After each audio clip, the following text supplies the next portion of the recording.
Bem-vindo de volta. Hoje estamos recebendo o professor Richard Sakwa, professor na Universidade de Kent, e eu acrescentaria o maior estudioso que temos sobre política russa aqui na Europa. O objetivo de hoje, claro, é discutir seu livro, A Paz Perdida, mas também as consequências disso, que seriam a guinada da Rússia para o Oriente. Então, seja bem-vindo de volta ao programa. É um prazer estar de volta. Então, pensei que um bom ponto de partida para falarmos sobre seu livro A Paz Perdida seria 1989, quando a Guerra Fria foi declarada encerrada. Uma nova Europa deveria ser criada sem linhas divisórias, baseada na segurança indivisível e na igualdade soberana, com a esperança de acabar com a rivalidade ideológica e a política de blocos, mais ou menos nos moldes do conceito de Gorbachev de uma casa europeia comum. Acho que a pergunta é, quais eram as principais expectativas naquela época e por que as coisas se desenvolveram de uma forma tão diferente? Ou, para usar o título do seu livro, por que a paz foi perdida?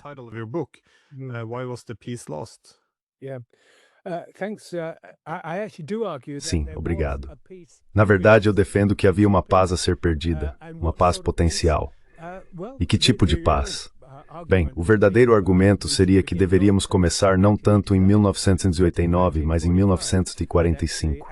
E, na verdade, enquanto conversamos agora, estamos celebrando o 80º aniversário da criação das Nações Unidas. Claro, ao final da Segunda Guerra Mundial, a guerra mais devastadora da história humana, aquelas aspirações que levaram à criação das Nações Unidas e à adoção da Carta, e todos os outros protocolos, instituições e assim por diante que vieram depois, foram uma tentativa justamente de estabelecer uma ordem de paz positiva, não apenas a ausência de guerra, mas para que a humanidade evitasse o flagelo da guerra, como diz a Carta.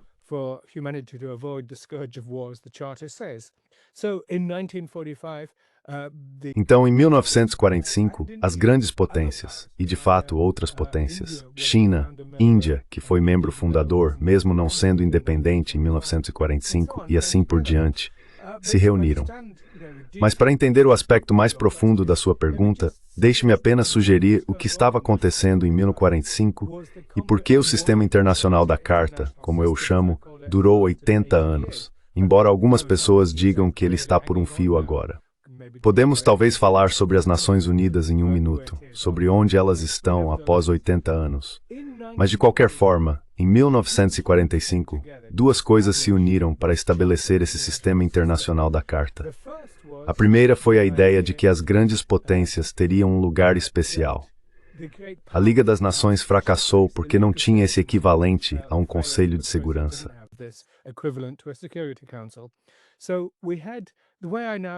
Hoje em dia eu costumo descrever isso dizendo que duas formas de comidade, é uma ótima palavra que eu uso atualmente, COMID, comidade, se uniram. Comidade é definida como quando nações se unem para um propósito comum. Então, em 1945, duas formas de comidade. A primeira foi a comidade das grandes potências, que os russos e os soviéticos, antes deles, costumavam chamar de sistema de Yalta Potsdam, embora na verdade não fosse exatamente um sistema de Yalta Potsdam, mas certamente significava que as Nações Unidas incorporaram o status de grande potência. E essa foi uma das condições pelas quais os Estados Unidos aderiram e porque o Senado, que claro não ratificou o Tratado da Liga das Nações em 1919, o fez em 1945. Então, comidade das grandes potências agora no Conselho de Segurança, os 5 membros permanentes.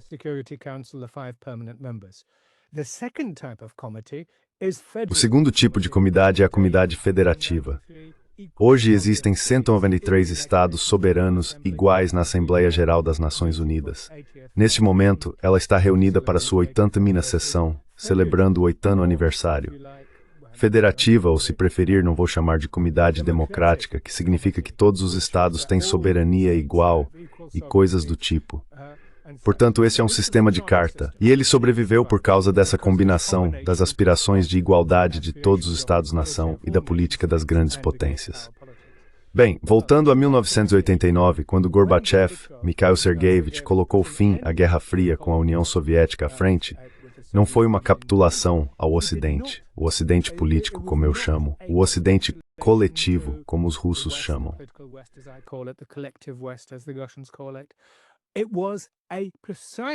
Foi precisamente uma tentativa de retornar ao sistema da Carta. Ele disse isso explicitamente milhares de vezes, em seu famoso discurso nas Nações Unidas em dezembro de 1988 e em muitas outras ocasiões. Precisamos voltar a 1945 e aqueles princípios, aquelas ideias da Carta sobre dignidade humana, soberania nacional, internacionalismo soberano e assim por diante. Isso estava na pauta. Foi uma tentativa de reiniciar o sistema. E por que falhou? Falhou porque o Ocidente político, ou Ocidente coletivo, basicamente procurou se apropriar ou bloquear a alternativa, bloquear esse retorno genuíno a 1945. E em vez disso, nem mesmo uma convivência entre grandes potências, mas sim um sistema unipolar, de poder único, se reafirmou na forma da hegemonia dos Estados-Unidos pelas próximas 1 ou 2 décadas.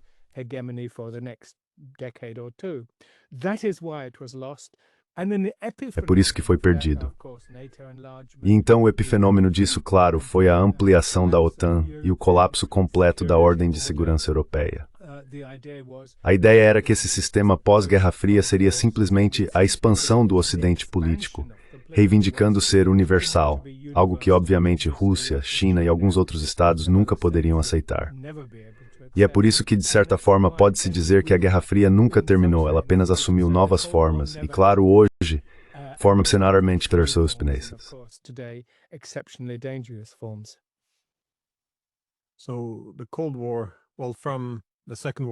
Então, a Guerra Fria, bem, desde a Segunda Guerra Mundial, você pode ver que o Ocidente viveu mais ou menos em um sistema duplo naquela época, porque tínhamos, acredito, o sistema transatlântico do Ocidente político. Mas, ao mesmo tempo, havia instituições estruturadas em torno das Nações Unidas. Então, de um lado, temos o sistema de blocos do Ocidente político, e de outro, existe esse sistema internacional mais inclusivo, no qual o direito internacional está ancorado. Mas é assim que você vê a principal competição, então, sendo entre o Ocidente e os russos após a Guerra Fria, ou seja, qual mundo adotar? O sistema da ONU, de iguais soberanos inclusivos, ou apenas um Ocidente expandido, onde o Ocidente teria, digamos, esses privilégios?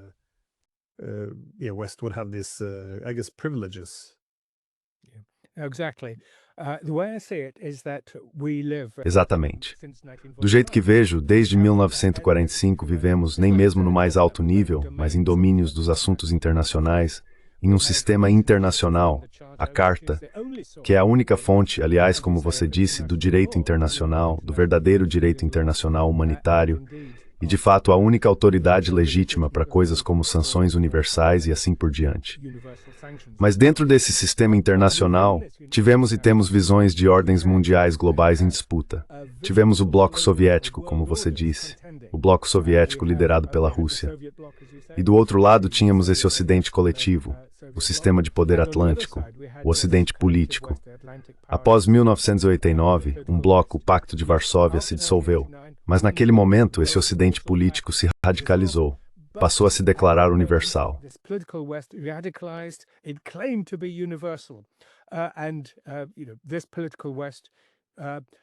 E esse Ocidente político foi gerado e sempre teve, aliás, uma visão diferente, um modelo de como a política internacional funciona, que era antagônico ao modo como o sistema da Carta deveria funcionar. Na base do sistema da Carta está o princípio do internacionalismo soberano.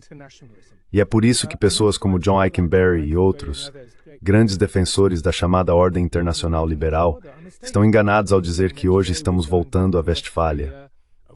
De apenas, você sabe, esses estados soberanos, como bolas de bilhar se chocando uns contra os outros, porque o internacionalismo soberano é Westfália mais, soberania mais internacionalismo em várias formas, mas acima de tudo as Nações Unidas.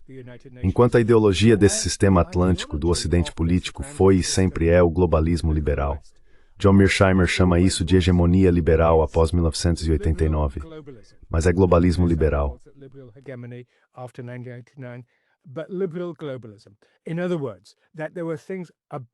Em outras palavras, havia coisas acima e superiores à soberania nacional.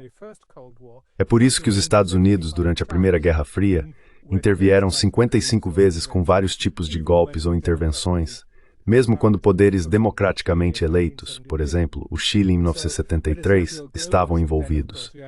Mas como o globalismo liberal, então, é claro, se radicalizou após 1989, na ausência dessa ordem mundial concorrente, tornou-se a chamada ordem baseada em regras, hegemonia liberal e assim por diante, que evidentemente agora está sendo desafiada pelo novo modelo de ordem mundial cada vez mais delineado, uma alternativa, que é o alinhamento russo-chinês, ou os BRICS, ou a Organização de Cooperação de Xangai, uma série de outros, que em termos gerais poderíamos chamar, vamos chamar, não sei como chamar, de leste político.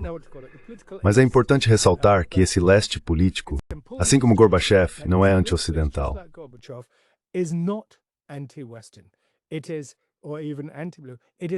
É, ou até mesmo anti-ocidental, é pós-ocidente. Não é atraente ser o anti de algo ou de alguém. É o contraponto à lógica do globalismo liberal e está defendendo o internacionalismo soberano. Portanto, está novamente recorrendo aos princípios da Carta. E é isso que torna este momento em que vivemos hoje tão interessante, a menos que entremos em uma guerra em grande escala. O interessante é que agora temos uma força global liderada, com todas as suas falhas, por Rússia, China, Índia, Brasil e tantos outros países. A Indonésia entrou para a organização dos BRICS este ano. Em outras palavras, para defender justamente os princípios da Carta. E isso é fundamental.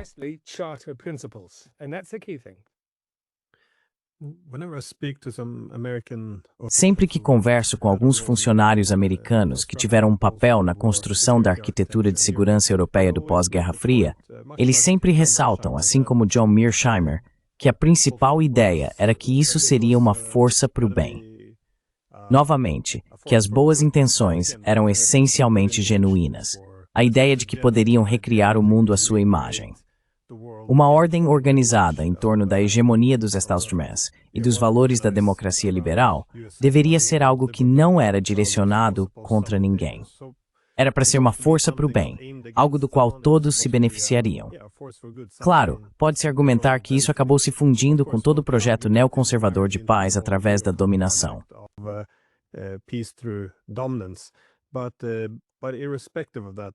Mas, independentemente disso, parece que muitas vezes a reação negativa russa a isso é enquadrada em termos de valores.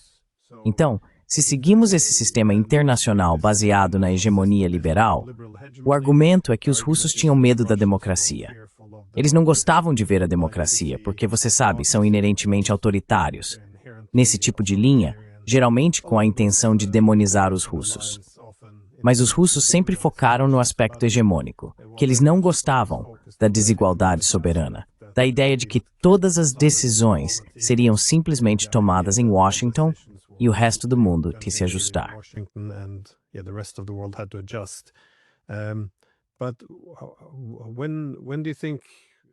Mas quando você acha que, nesse período entre 89 e o presente, foi que começamos efetivamente a perder a paz? Ou você vê isso como vários passos diferentes? Ou como, novamente, partindo do grande otimismo dos anos 90, quando achávamos que isso seria uma força para o bem, como acabamos nessa situação em que agora estamos, mais ou menos defendendo atacar Moscou com mísseis? Obviamente a paz foi perdida, mas você tem algum marco ou ponto na história em que claramente comemos erros cruciais?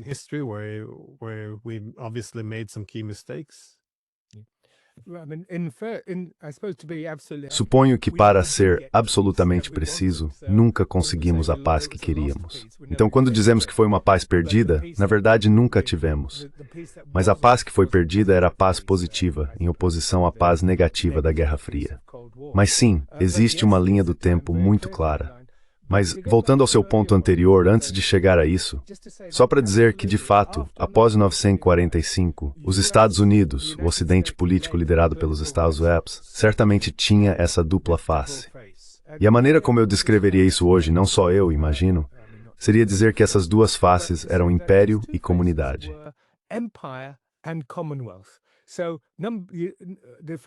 O fato é que os Estados Unidos, a Anglo-América, até 1947, quando durante a Guerra Civil Grega o Reino Unido passou o bastão para os Estados Unidos liderarem o Ocidente, Tinha uma perspectiva muito forte de Commonwealth, o bem público, bens comuns e assim por diante. E essa é, claro, a ideologia sobre a qual a Guerra Fria foi travada. E não era algo vazio. Havia, obviamente, muitos elementos positivos genuínos nesse ocidente político. E isso era uma comunidade de bens públicos. Bem, nem vamos falar sobre Globalizing, sobre os outros dois grandes domínios da AL. Temos sistema internal, se preferir, o nível mais alto, ordens mundiais em competição.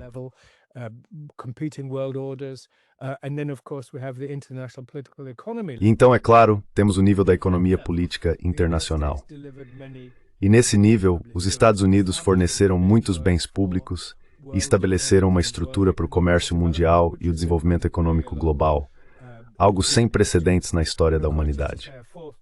E claro, só para mencionar, um quarto domínio, para fins de completude, é que também foi uma época de um enorme florescimento da sociedade civil transnacional. Organizações não governamentais internacionais, Oxfam, Anistia Internacional e tantas outras, fazendo um trabalho tão importante. Então, império versus comunidade. O outro lado, claro, era o império. Os Estados Unidos continuariam sendo o número 1. Qualquer um que desafiasse, mesmo democraticamente, comunistas na Itália em 1976, 1949, em outros lugares, Chile, em qualquer outro lugar, era império. Quer dizer, vamos chamar como é simbólico. Vamos chamar de império do poder.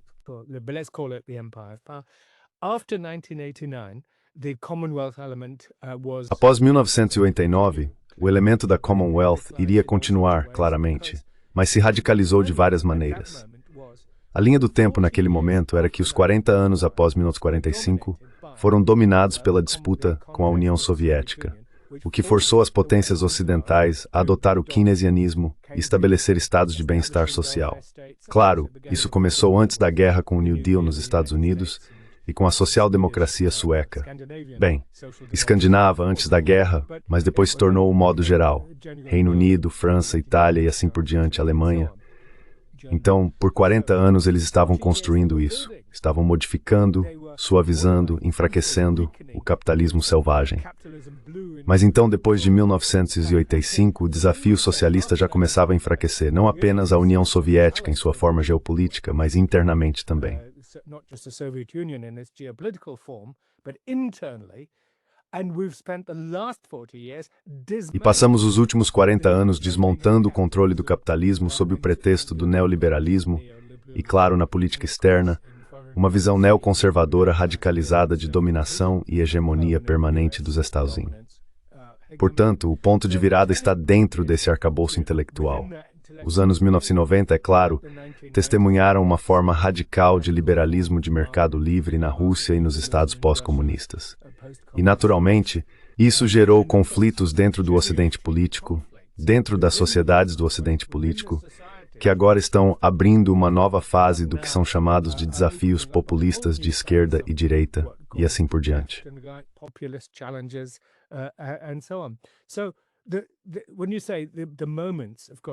Então, quando você menciona os momentos, é claro, dentro disso temos essa corrente subterrânea no ocidente político, no nosso contexto europeu, com a ampliação da OTAN, a incapacidade dos Estados Unidos de agir como um verdadeiro pacificador. Podemos ver isso já nas guerras civis iugoslavas, ou guerras da Iugoslávia nos anos 1990, o bombardeio da Iugoslávia, Sérvia, em 1999, e, claro, a invasão anglo-americana ilegal de 2003, a retirada dos Estados Unidos do Tratado de Mísseis Antibalísticos em junho de 2002. Portanto, há muitos momentos nesse caminho, que obviamente foi um dilema de segurança acumulado no continente europeu, que explodiu na terrível guerra que vemos agora, a guerra russo-ucraniana. Então, há vários passos, mas cada passo estava dentro dessa lógica que sugeri anteriormente. Was within this logic which I suggested earlier.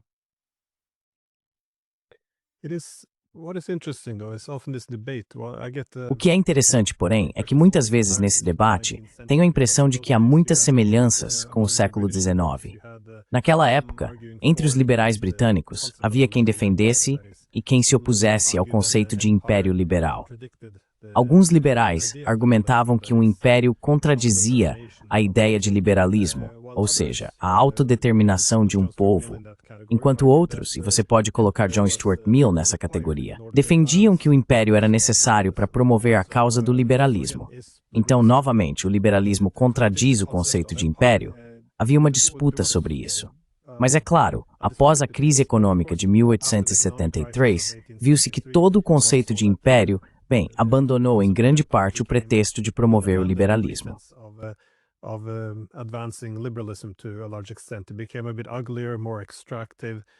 Ficou um pouco mais feio, mais extrativo e mais implacável na competição geopolítica. Agora, se você observar, hoje não chamamos de império liberal, chamamos de hegemonia liberal. Mais novamente, parece uma rebranding até certo ponto. Mas as mesmas discussões mais ou menos estão presentes nisso. Ou seja, as pessoas que apoiam isso estão basicamente defendendo o valor de interferir nos assuntos internos de outros países para promover a democracia, o intervencionismo humanitário e expandir esses blocos exclusivos, e que tudo isso é em apoio à democracia liberal. Novamente, essa é a lógica por trás da expansão da UE e da OTAN, em vez de se ter alguma arquitetura de segurança inclusiva focada em mitigar a competição por segurança.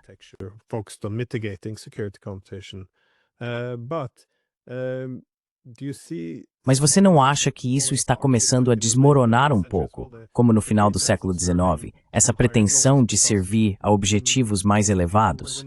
Porque quando olhamos para o Ocidente político hoje, ele não tem a mesma, pelo menos, intenção altruísta que tinha nos anos 1990. Pelo menos naquela época, havia uma crença genuína nisso. Mas agora, ao boicotarmos a diplomacia e sermos cúmplices, pelo menos em certa medida, do genocídio em Gaza, não parece que a luta ideológica, ou os argumentos por trás dela, sejam tão profundos quanto eram naquela época. De fato, parece que estamos legitimando cada vez mais nossas ações, com base na política tradicional de blocos, em vez de focar no avanço da democracia liberal.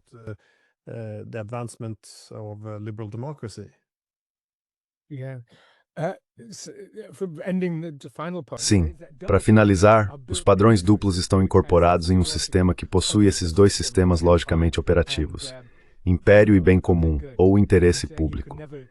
Portanto, o império sempre vai se defender. Quando está indo bem, sem ser desafiado, pode mostrar sua face benigna. Mas assim que surge um desafio, você vê o lado mais duro. E os padrões duplos, claro. Você é amigável ou seletivo, impositivo, é brando com os amigos e duro com os inimigos, usando exatamente os valores normativos. No século XIX chamava isso de valores da civilização, e os padrões de civilização iriam prevalecer.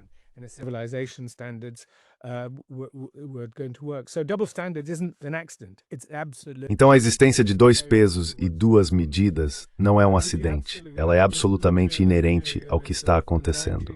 Mas você está absolutamente certo. Esse imperialismo liberal do século XIX assumiu a forma, na minha visão, na minha terminologia, após 1945, do globalismo liberal. Exatamente os mesmos argumentos. E se eu puder recuar por um segundo, só para dizer o que torna isso interessante é que estamos lidando com o que torna a nossa análise um pouco mais complicada, é que estamos lidando com três tipos de Ocidente, por assim dizer, três Ocidentes. Existe essa entidade que eu chamo de Ocidente político após 1945, o sistema de poder atlântico, liderado pelos Estados, com duas faces, a imperial e a da Commonwealth. E tem esse aspecto genuíno de bens públicos.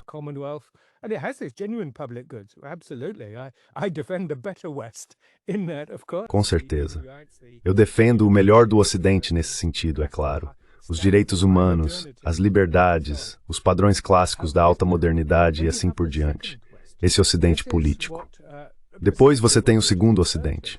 É exatamente o que você acabou de mencionar, o Ocidente civilizacional. Alan Freeman, um pensador político e ex-assessor do prefeito de Londres, Ken Livingstone, descreve isso como o Ocidente colombino, a partir de 1492, quando Colombo foi para as Américas. E esse domínio da civilização europeia, com todas as suas consequências catastróficas em escala global, e também a disseminação de altas culturas, obviamente, e de uma cultura tecnológica, é algo complicado. Mas esse é outro momento interessante com o qual estamos começando a lidar. the legacy of the political West. Estamos lidando com o legado do Ocidente político, sua ascensão e seu relativo declínio hoje. Nesse declínio, ele está se tornando, por assim dizer, mais agressivo, passando de padrões duplos para um padrão único de dominação e hegemonia, como você aponta que ocorreu com o novo imperialismo a partir do final da década de 1870, especialmente nos anos 1880. Quando as potências da Europa Ocidental lutaram abertamente e os Estados Unidos se juntaram em 1898. Portanto, estamos agora enfrentando 500 anos de domínio da civilização europeia em nível global. European civilization on a global level.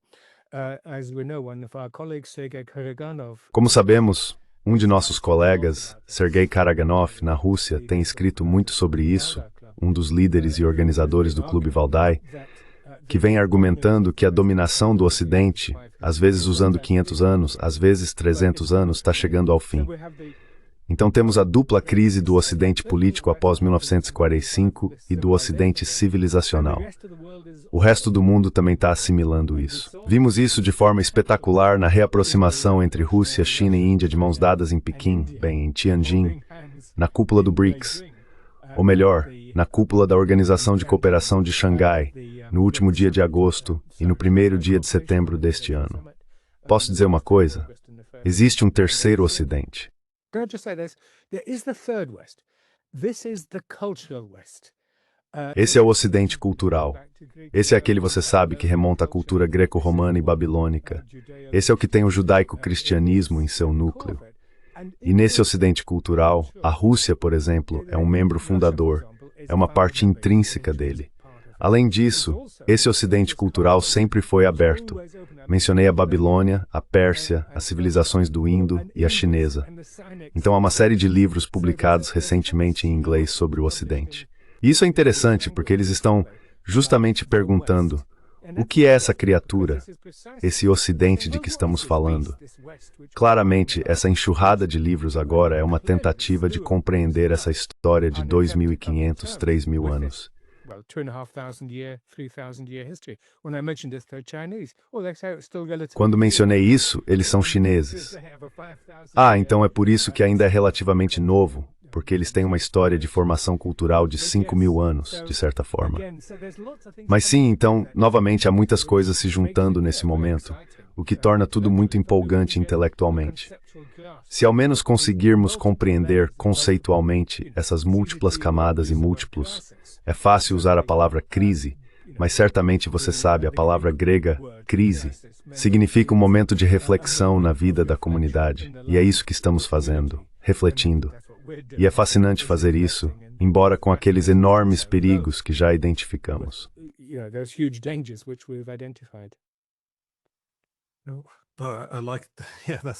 Eu gosto disso. É uma maneira mais agradável de encarar a crise, e também mais útil. Quero abordar essa guinada para o Oriente que você mencionou. Obviamente, a reunião na Organização de Cooperação de Xangai se tornou um bom indicativo disso. Mas grande parte da razão por trás disso, o abandono russo da grande Europa, acabou em grande medida sendo consequência do golpe de 2014 na Ucrânia. Porque para os russos, eles haviam mais ou menos preservado a ideia de Gorbachev de uma casa europeia comum em diferentes formatos. Até mesmo Putin queria o que muitas vezes é chamado de Grande Europa. Mas o problema sempre foi a expansão da OTAN, algo também reconhecido nos anos 1990, pois não haveria um limite lógico para isso. Onde ela pararia antes de chegar à Ucrânia? E de certa forma, parecia que muitas, se não a maioria das pessoas, o estavam assim que surpreendem-me problematically.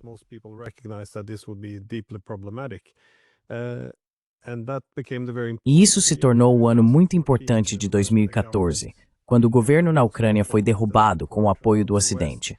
Porque os russos pareciam pensar que isso era, bem, tornou-se evidente que não haveria uma integração gradual da Rússia. Em vez disso, a Ucrânia seria construída como um muro ou uma linha de frente contra a Rússia. E foi nesse momento que os russos pareceram abandonar esse sonho de uma grande Europa e o substituíram pelo que agora chamam de Grande Eurásia.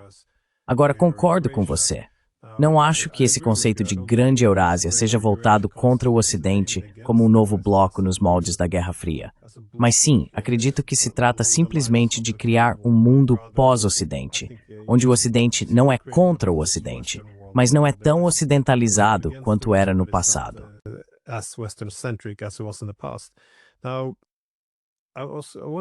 Agora, eu queria perguntar sobre quais são as implicações para a Europa, porque não foi apenas a Rússia querendo olhar para o Oriente.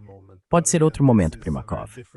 Mas, novamente, esse é um período muito diferente na história. Em 2013, os chineses anunciaram a iniciativa do Cinturão e Rota.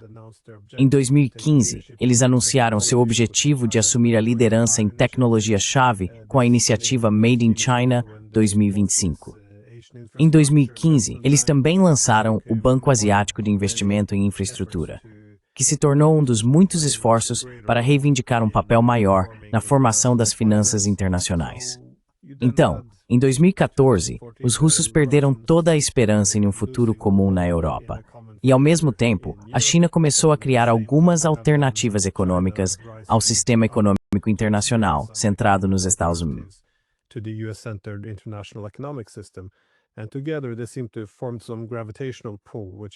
E juntos, eles parecem formar uma espécie de força gravitacional que começou a remodelar a Eurásia.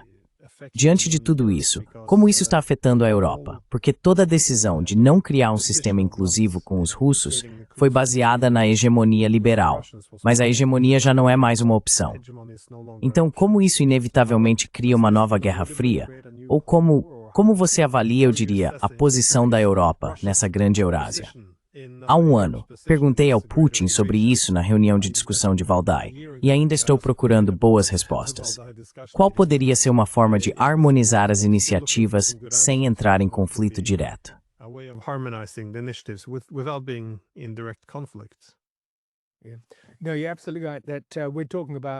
Não, você está absolutamente certo ao dizer que estamos falando sobre o surgimento de uma ordem mundial cada vez mais pós-ocidental, ou até mesmo de um sistema internacional com domínio decrescente do Ocidente político e, de fato, domínio decrescente do Ocidente civilizacional à medida que lidamos com o nosso próprio passado. Espero que o nosso Ocidente cultural sobreviva e prospere. Mas, indo para um ponto específico, é a arrogância. Jonathan Haslam tem um excelente livro chamado Hubris, sobre o contexto da guerra russo-ucraniana, e realmente foi um passo após o outro. Você perguntou antes sobre os marcos desse processo.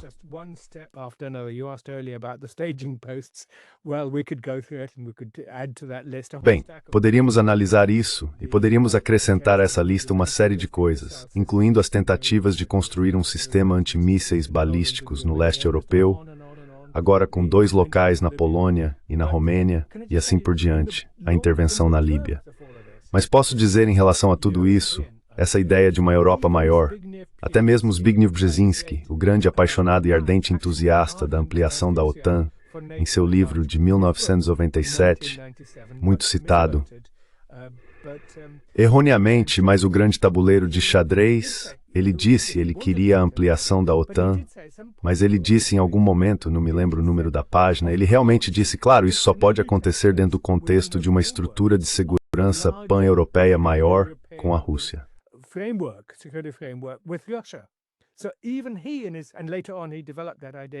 Então até ele, e depois ele desenvolveu ainda mais essa ideia de entrar violentamente na Rússia e assim por diante. E claro, com William Burns, George Kennan e outros, que fizeram argumentos semelhantes, ou seja, a Europa, em outras palavras, falhou em assumir o controle do seu próprio destino. Essa lógica de expansão foi impulsionada por Washington. Claro, havia uma demanda por isso dos antigos países comunistas da Europa Oriental, mas uma demanda gerada, obviamente, em grande parte pela ausência de uma alternativa coerente. E dá para entender por que eles queriam entrar na OTAN, que era a única opção disponível. Quando existia a Parceria para a Paz, se, não o Conselho da Europa, mas se a OSCE, a Organização para a Segurança e Cooperação na Europa, tivesse se desenvolvido como uma alternativa, então o jogo teria sido mais complicado.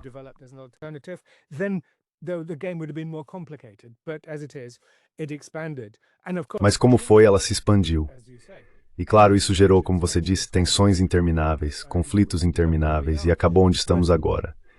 Mas a questão mais profunda é que, como eu disse, depois de 1989, a Europa falhou em se desvincular do Ocidente político. Então, a ampliação da OTAN não era apenas sobre trazer a Europa Oriental ou expandir. Também era uma forma de manter a hegemonia dos Estados Unidos sobre a própria Europa Ocidental. De forma bastante explícita, na verdade. Recentemente, estive pesquisando essa questão. Na Bósnia, se você se lembra, em 1990-91, um político de Luxemburgo disse: "A hora da Europa chegou." E no primeiro ano, 1991-92, a Europa disse a Washington: "Fique fora disso, este é o nosso quintal, nós vamos lidar com isso."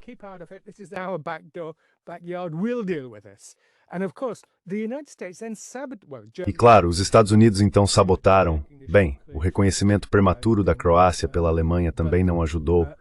Mas no fim das contas, os europeus não conseguiram lidar com a situação. Os Estados Unidos então intervieram deliberadamente e bloquearam versões anteriores dos planos Badinter e outros.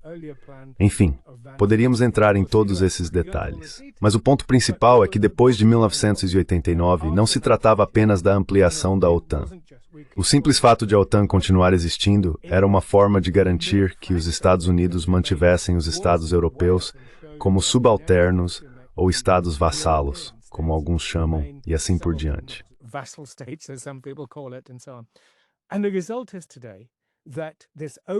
E o resultado é que hoje, essa sobreextensão está batendo na rocha da guerra na Ucrânia, sobre a qual o projeto europeu vai naufragar, porque está claro que eles encontraram mais ou menos um objeto sólido, que é a resistência russa a essa expansão. E claro, dessa colisão catastrófica, como estamos vendo agora, há uma escalada de incidentes, as chamadas infrações russas na Polônia, voos no Báltico, na Romênia, etc. Portanto, o Ocidente político, pelo simples fato de ter continuado após 1989, fez com que a Europa não pudesse controlar seu próprio destino de forma alguma. Assim, Emmanuel Macron, quando assumiu o poder como presidente da França em 2017, e logo depois, fez alguns discursos esplêndidos justamente sobre essa questão.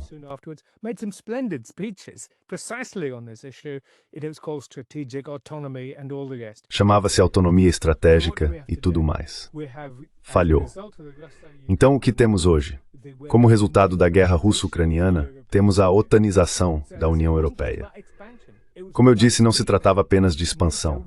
Tratava-se de aprofundar a OTAN no próprio coração do projeto político europeu, o que significa que a União Europeia já não é mais um projeto de paz, se é que algum dia foi.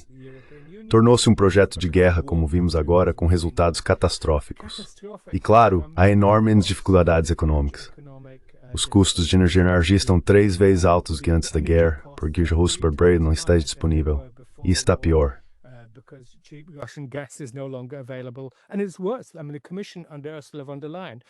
Quero dizer, a comissão sob Ursula von der Leyen está em um caminho suicida para destruir as economias europeias por causa da intensidade e violência de sua russofobia.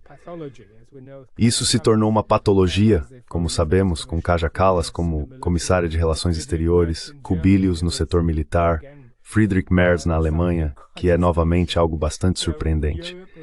Então a Europa está num caminho de autodestruição. Enquanto isso, como você disse, o resto do mundo observa enquanto o norte global se fragmenta e até mesmo o ocidente político está em declínio, porque tinha esses dois aspectos, a Commonwealth e o Império, e agora está simplesmente se tornando Império.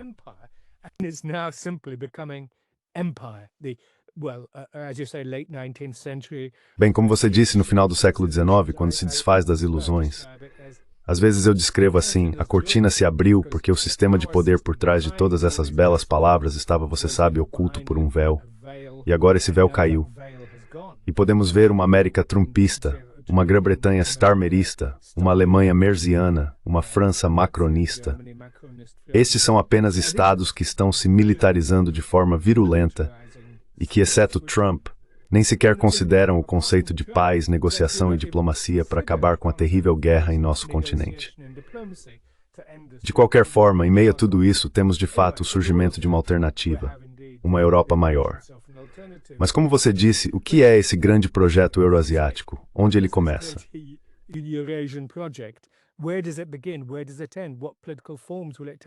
Onde isso vai parar? Que formas políticas isso vai assumir? que formas institucionais isso vai tomar.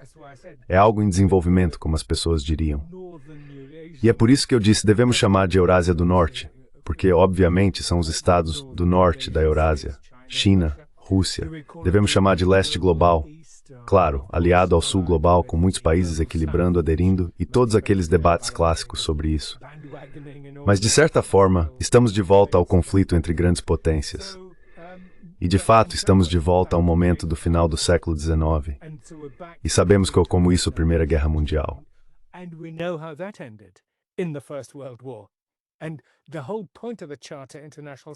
E todo o objetivo do sistema internacional baseado na Carta era evitar voltar a 1914 ou 39. Mas, infelizmente, estamos caminhando rapidamente para esse desfecho, a menos que nós, como intelectuais, como movimentos pela paz, como outros movimentos, consigamos oferecer uma força contrária.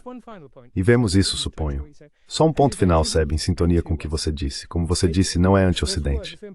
Essa palavra, é importante dizer, vai contra a lógica da política no coração do Ocidente político, que é sempre competitiva, perder, ganhar e assim por diante. E, obviamente, Trump é o epítome disso, enquanto muitos criticam a filosofia chinesa do ganha-ganha. Mas isso me atrai. Vamos fazer funcionar.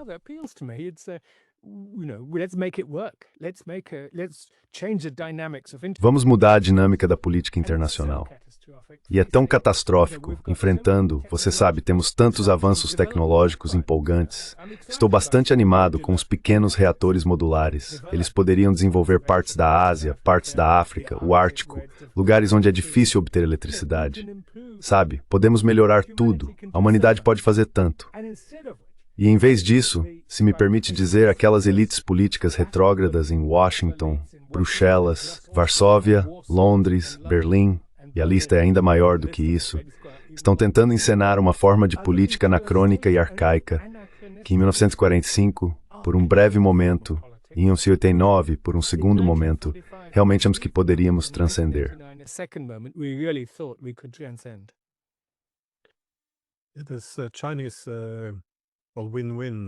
Essa abordagem chinesa de ganha-ganha, que eles também chamam de espírito de Xangai, não deveria ser tão estranha assim. Esse é, de certa forma, o princípio-chave da segurança indivisível, que supostamente seria a receita para superar, ou pelo menos mitigar, parte da competição por segurança no sistema internacional.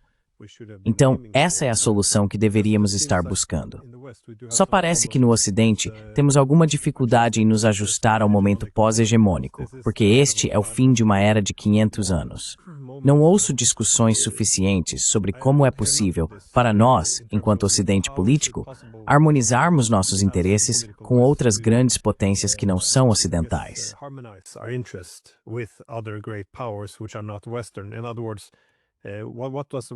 Em outras palavras, como é o mundo em que não somos mais dominantes? Porque essa é simplesmente a realidade. Acho que muitos dos conflitos que enfrentamos derivam da relutância em nos ajustarmos a essa realidade. Em vez disso, todas as iniciativas de segurança parecem organizadas em torno da ideia de como voltar atrás, restaurar a era hegemônica. Então, como derrotar os russos, derrotar os chineses?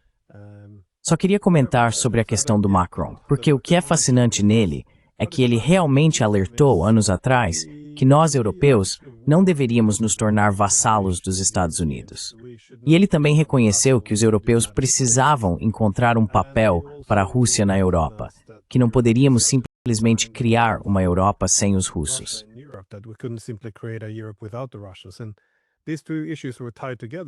E essas duas questões estavam interligadas. Porque, se não tivermos um papel para a Rússia na Europa, teremos conflitos. Se tivermos conflitos, isso significa que seremos mais dependentes dos Estados Unidos para a segurança, caso revivamos a lógica da Guerra Fria.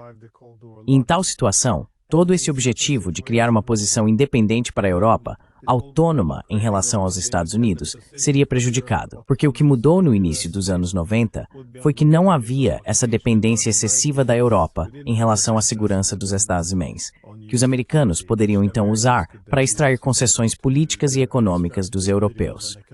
Novamente, uma relação muito assimétrica. Mas em vez disso, os europeus fizeram exatamente o oposto.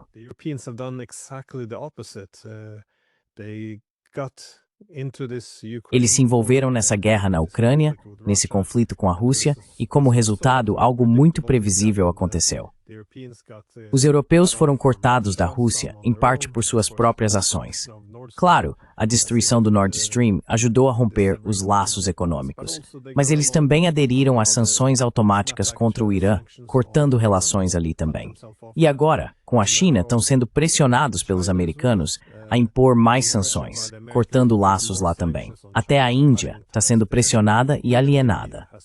O problema, então, é que os europeus acabam criando ainda mais dependência dos Estados Unidos como a única opção disponível. E isso permite que os Estados Unidos se tornem ainda mais abusivos, por assim dizer, ou extrativos em seu relacionamento.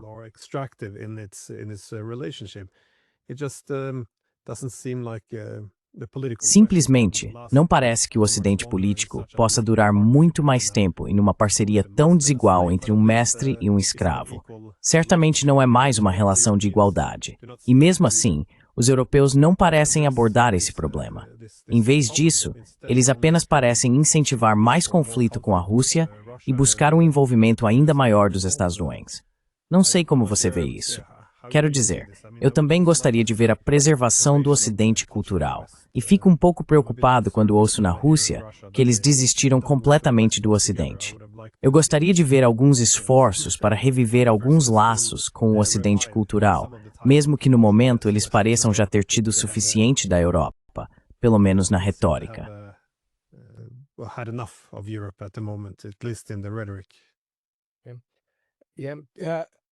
Otto von Bismarck, o arquiteto da unificação alemã no final do século XIX, disse que o segredo de uma política externa bem-sucedida é um bom tratado com Moscou, com a Rússia. E eu acho que esse princípio vale tanto para a década de 1870 quanto para hoje. Então esse é o segredo e teria sido o segredo o tempo todo. Portanto, você está absolutamente certo. O que infelizmente aconteceu foi que Washington, os Estados Unidos, tiveram sucesso demais em otanizar a Europa. E agora, mesmo que os próprios Estados Unidos estejam começando a mudar, e obviamente Trump está indo além da OTAN, ele é muito ambivalente em relação a isso, e claro, os próprios Estados Unidos agora estão se afastando do Ocidente político. Eles estão usando o Ocidente, como você disse, de forma instrumental.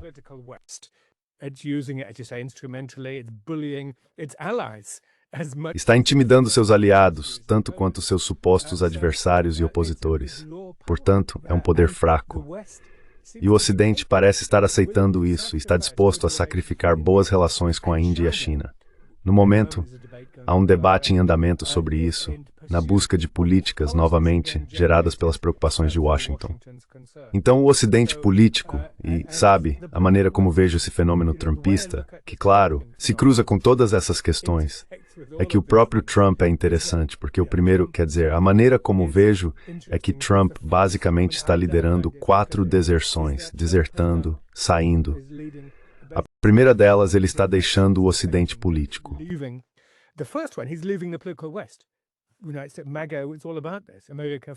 É sobre isso. América em primeiro lugar, tornar a América grande novamente. Não precisamos desses aliados da Europa Ocidental. Eles têm sido um fardo para nós e por aí vai. Se você quiser algo dos Estados Unidos, tem que pagar por isso. E se quiser continuar a guerra na Ucrânia, você paga por isso. Nós fornecemos as armas, mas você paga por elas. E você assume a responsabilidade por isso. Então o Ocidente político está se dividindo agora. Mas essa deserção, você sabe, pode-se dizer essa deserção trumpista, foi bem recebida em todo o espectro de pessoas de esquerda e pacifistas que puderam dizer sim, já era hora. Essa OTAN foi criada para um propósito, deveria ter sido dissolvida há 40 anos.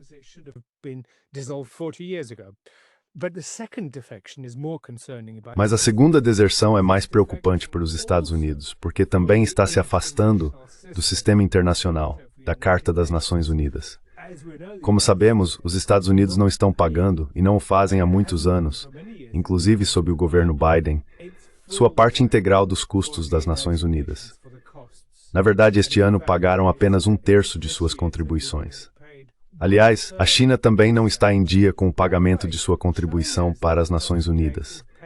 E esse é um ponto que acho que realmente deveríamos levantar com nossos amigos chineses? Por que ela não assume um papel de apoio às Nações Unidas e ao seu trabalho? Como você sabe, as Nações Unidas terão que perder cerca de 500 funcionários só neste ano.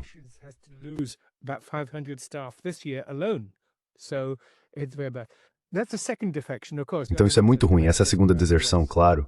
As outras são domésticas, nos Estados Unidos, Trump desertando da Constituição dos Estados Unidos, desmontando o Estado administrativo, Alabama internamente, e claro, desertando da ordem político-econômica internacional que ele mesmo havia estabelecido em favor de sanções e tarifas unilaterais, e assim por diante. Então, quanto à Europa, onde isso a deixa? Como você disse na Rússia, quase todo acadêmico, intelectual ou pensador público dirá, exceto os eurasianistas, que a Rússia é fundamentalmente um Estado europeu. Agora nós sabemos disso. Nunca estive em Vladivostok, mas já fui até Tomsk e Irkutsk e por aí vai.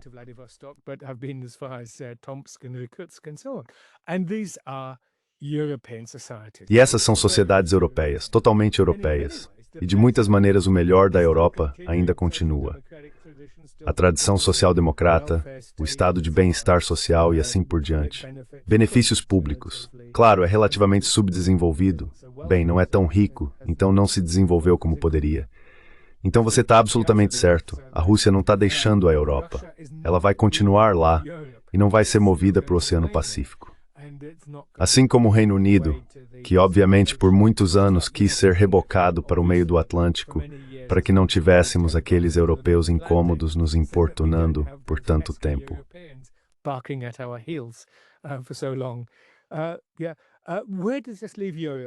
Sim. Onde isso deixa a Europa? O único prognóstico que podemos ter é profundamente pessimista, impregnado pelo espírito do militarismo, do revanchismo, mas acima de tudo da incompetência. Ela é incapaz de desenvolver uma estratégia para seu próprio desenvolvimento, para sua própria política.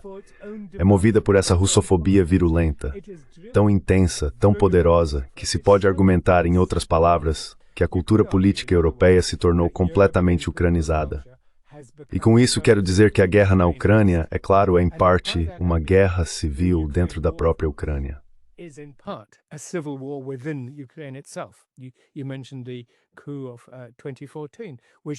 Você mencionou o golpe de 2014, que perturbou o equilíbrio dentro da Ucrânia e permitiu que uma parte muito militante e nacionalista radical da sociedade derrotasse, destruísse e minasse politicamente a outra parte, o que então gerou um conflito. Mas essa parte agora foi quase absorvida pela cultura política europeia, ao mesmo tempo em que a militância israelense também foi absorvida pela cultura política europeia. Só nesta semana, em muitos países, incluindo o Reino Unido, vemos o eximado palestino inugurd, mas o menos o pouco, muito tarde, do fato de que o assassinato em massa continua, genocídio como o ano em Gaza.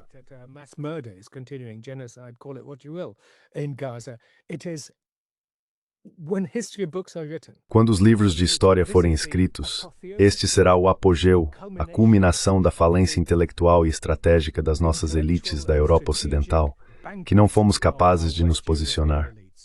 E como você mencionou, as sanções automáticas contra o Irã, só na semana passada, o Irã voltou a dizer que sim, permitirá que a Agência Internacional de Energia Atômica retome as inspeções dentro do Irã.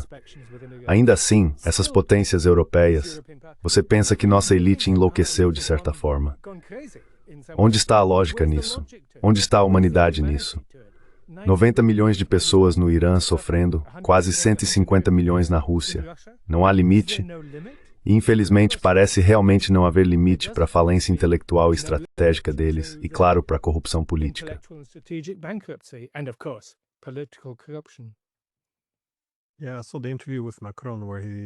Sim, então a entrevista com o Macron, onde ele reconheceu que, bem, os iranianos abriram as portas para a IAEA, mas ainda vamos manter as sanções. Quero dizer, isso é realmente algo extraordinário. Mas também, como você sugeriu, um componente fundamental da geopolítica é o reconhecimento de que a geografia importa. Então, obviamente, a Rússia ainda estará aqui na Europa. Mas só para encerrar, queria perguntar, porque seu livro sobre a paz perdida descreve muitos caminhos que não foram seguidos, e acho que nunca saberemos o que teria acontecido com esses caminhos em uma linha do tempo diferente. Mas quais são os possíveis caminhos à nossa frente? What are the paths ahead of us, possible paths? Not just, there's Não apenas você sabe, as ideias atuais que estão sendo propostas pelos governos europeus.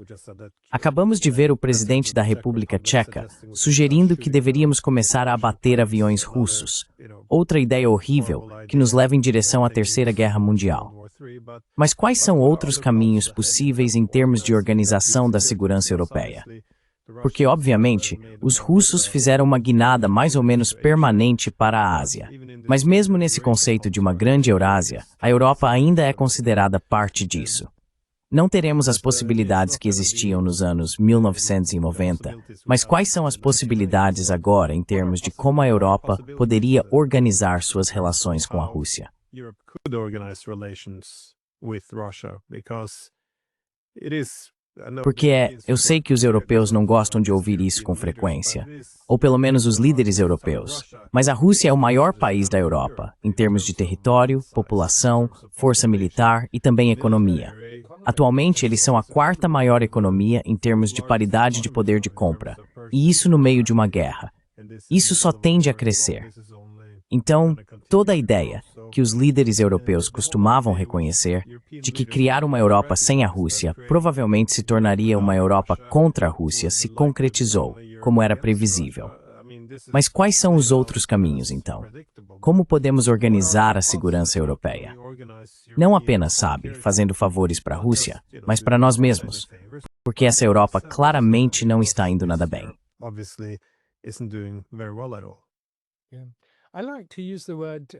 Gosto de usar a palavra iminente. Não iminente, mas imanente. Algo, você sabe, as forças que estão dentro de uma sociedade que tendem para um lado ou para outro e, de fato, nos assuntos internacionais. Então, em 1945, havia um potencial naquele momento. O momento de 1945, o espírito de 45, como podemos chamar, que estava levando para, precisamos caminhar para estabelecer esse sistema de carta. Mas, claro, ao mesmo tempo, tivemos a Guerra Fria, que logo depois foi gerada. E então, claro, em 1989, dentro da Rússia, e também com os movimentos pacifistas no Ocidente, houve um impulso particular em uma certa direção. Hoje, quais são as forças profundas, borbulhantes, sob a sociedade, que nos permitiriam responder à sua pergunta neste momento específico?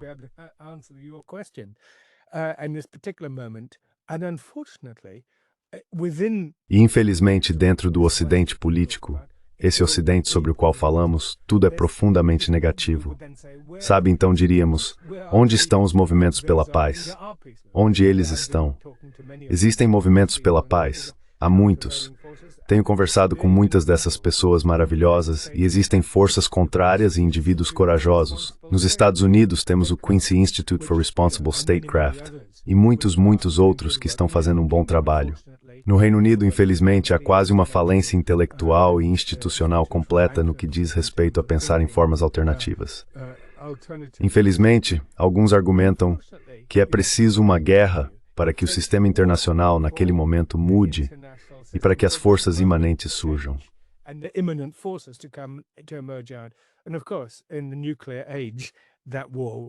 E claro, na era nuclear, essa guerra seria efetivamente terminal para a humanidade. Os insetos provavelmente sobreviveriam e as baratas prosperariam. Mas a força contrária hoje não vem de dentro do Ocidente, mas de fora do Ocidente. O pós-Ocidente, as forças contrárias. Não anti, mas forças contrárias. A lógica do conflito com todas as suas contradições. Rússia, China, Índia, claro. Também tem contradições e trabalho a fazer internamente para se alinharem mais aos ideais da Carta. Primeiro você alimenta o povo, depois seguimos em frente. Certo. Essa é uma maneira razoável de fazer as coisas. Em resumo, hoje, isso é profundamente negativo para nossas sociedades ocidentais. Profundamente negativo. No Reino Unido, como você sabe, temos um governo profundamente impopular.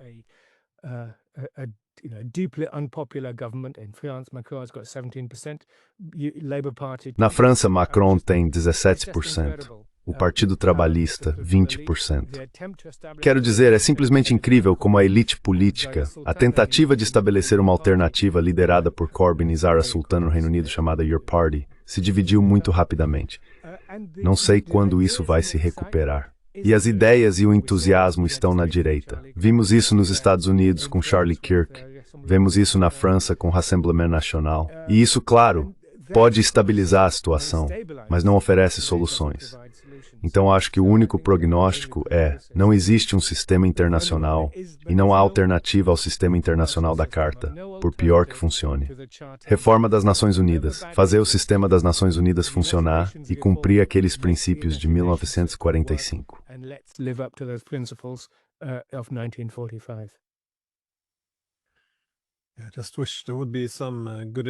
Eu só gostaria que houvesse alguns bons indícios de grandes figuras políticas do nosso tempo que estivessem dispostas a fazer uma diplomacia adequada e, pelo menos, propor alguma coisa.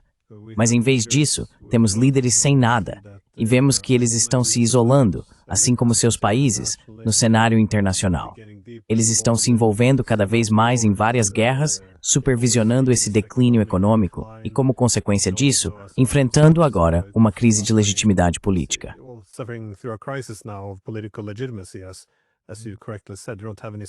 Como você disse corretamente, eles não têm nenhum apoio significativo. E a reação parece ser atacar a oposição política, como vemos agora em muitos países europeus. Novamente, eu gostaria de ter visto uma transição ordenada para esse sistema multipolar, mas parece que os europeus estão determinados a simplesmente bater de frente com a realidade. Acho que a mudança está chegando, não importa o quanto se ignore a realidade. De qualquer forma, sempre adoro ler seus livros, então vou deixar um link na descrição, e não posso recomendar o último texto suficiente para quem estiver ouvindo. Então é isso. Obrigado mais uma vez por dedicar seu tempo. Foi um prazer. Muito obrigado.